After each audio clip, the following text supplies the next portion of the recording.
John lived here, so they call it the Xanadu house. Hey, we're at Pretty great. All right, we're Speed. Okay, well, What's up? hey, well, congratulations on the first one. That was your first movie. Indeed. This is your second. You haven't had anything between? That's correct. This is my second picture. How long between the two, after the first, did you know you wanted a second? Or did you and Drew, or how did that work? Well, there was sort of this midnight meeting between, the three girls and myself, and we talked about if the public wanted a second picture, we sort of made this secret blood pact, you know what I mean, in the middle of the night at Drew's, Hollywood lair, and we just committed to one another, and then, when the first one had some success and people responded favorably to it, we decided, all right, let's go forward and do another picture. That was about, 5 or 6 months after the first one came out. Now, the first one I didn't see, because I wasn't working. I see. But, from what I hear from the press, I asked, and they're honest with me, they say this one was much more fun. Oh, that's so good to hear. Is that true? I mean, to you, really, it's... To me, it is more fun, and I'm most pleased to hear that feedback, I must say, because I think the most difficult thing is to take a sequel and have it supersede its predecessor. I think so often sequels are such a letdown in the face of how great the original was.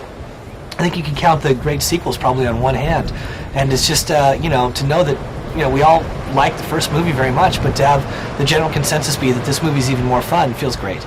Do you feel this...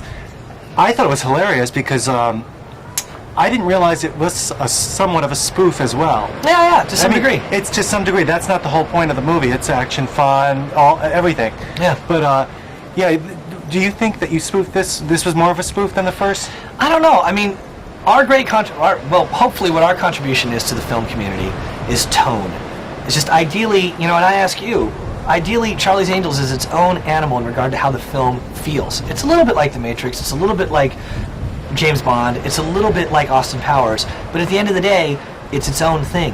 And yeah, there's some spoof qualities and some high action components and some comedy, this, that, the other. But hopefully there are no other pictures out there that exactly feel the way this picture feels. And, spoof is a part of it, but not the end all.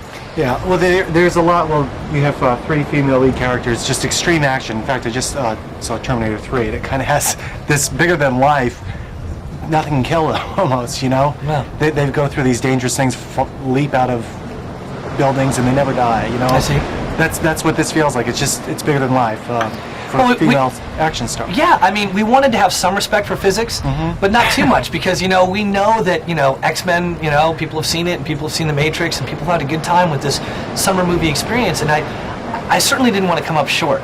I'd rather give myself the choices in the editing suite so I can say, hey, we're going a little too far, we might lose our audience. We did scale back. That car crash at the end of the picture where the girls are tumbling, and the Cobra when Demi and Cameron are still fighting, that, on the DVD, that'll be way larger and more over the top. But we tried to just find that little balance and showing it to people like yourself and showing it to, test audiences to find that sweet spot. When did Drew do a lot of the casting on this, or did you both do it together? Drew and I do everything together. You do it as a partnership? The entire filmic experience is a collaboration between really the 3 girls and myself, but most particularly Drew.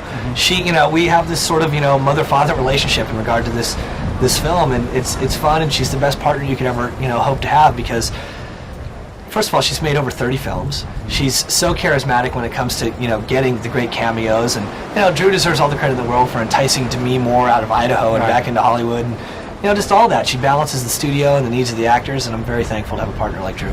And there's room, it's like the series, you can do installments. I mean, it's not... I don't know. I ask you. I mean, it was never designed to be, it's a trilogy, or, this is a decided sequel to what we set up in the first picture.